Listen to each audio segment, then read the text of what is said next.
আসলে আমরা হচ্ছে জেনজির জেনারেশনের স্টুডেন্ট, ঠিক আছে? তো আমাদেরকে এগুলো ভুলভাল শেখে কোনো লাভ নাই। এআই দিয়ে আমার পাশে এখন একজন মানুষকে দাঁড় করাই দিতে পারবো, ঠিক আছে? এরকম জেনারেশন আমরা চলে আসছি। সেই জায়গায় আমাদেরকে বোঝানো হচ্ছে যে টুইটার অ্যাকাউন্ট নাকি হ্যাক হয়েছে। তাহলে টুইটার অ্যাকাউন্ট যে হ্যাক করছে তার লোকেশনটা বের করেন। ইভেন কোনখান থেকে কয়টা বাজে, কোন দিন টুইটারটা থেকে পোস্ট করছে, ওগুলো বের করেন। আর উনি আবার আজকে সকালে একটা ভিডিও দেখছি, উনি বলতেছে নাকি কে হ্যাক করছে এটা নাকি ওরা পাইছে, মানুষটাকে পাইছে। তো জনসম্মুখে আনেন। বুঝছেন? আমরা জেনজির পোলা পাই না, আমাদেরকে এগুলো শিখাইতে আসবেন না, ঠিক আছে? আর আরেকটা কথা, যে ওয়াজ ময়দানে, হ্যাঁ, ওয়াজের ময়দানে আমরা বলে থাকি, হ্যাঁ, যে এমন কথা বলবো না যেটা হাদিসে নাই, যেটা কোরআনে নাই, যেটা ইজমা কিয়াজের মধ্যে নাই, ওলি একরাম যেটা করে নাই, এরকম কথা টোটালি বলা যাবে না। সেই জায়গায় আমরা নতুনভাবে আরও কারিকুলাম সৃষ্টি করতেছি। আসলে কিয়ামত সন্নিকটে। কারণ কেন এমনভাবে প্রচারণা, ঠিক আছে, স্বাভাবিক ভাই। ক্ষমতায় কে যেতে চায় না?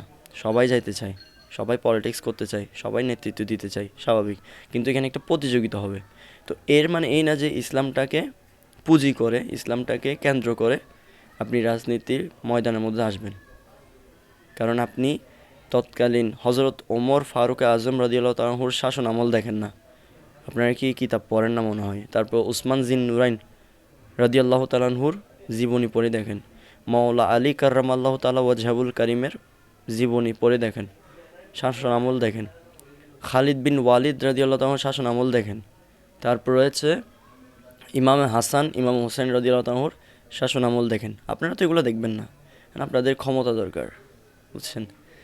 সো ইসলামটাকে পুঁজি করবেন না। কারণ শেষ জমানায় এটা মাথায় রাখবেন যে ইমাম মাহাদি আসবে, তখন আপনাদের কী অবস্থা হবে এটা আপনারা নিজেরাও জানেন। সো এমন কোনো বক্তব্য দিবেন না যার দ্বারা প্রশ্নবিদ্ধ হইতে হন এবং ইসলামটা ছোট হয়, ঠিক আছে? আর আরেকটা কথা, এইসব বেফাস কতগুলো বক্তব্য দেয়, এদের কতগুলো মুরিদ আছে, ভক্ত আছে, বুঝছেন? মানে চোখ অন্ধ। মানে ষাটটা ষাটটা প্রশ্ন হবে বলছে আর কি, খবরের মধ্যে ষাটটা প্রশ্ন হবে। আচ্ছা, যাই হোক, এটা ভুল করছে, ক্ষমাও তো চাই নাই, যাই হোক।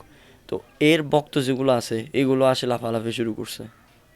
তো কী বলতাম আর, জাহেল বলে না শেষ জমানার জাহেল, এইগুলোই হচ্ছে শেষ জমানার জাহেল। ধরি নেন এবার আপনি কীরকম।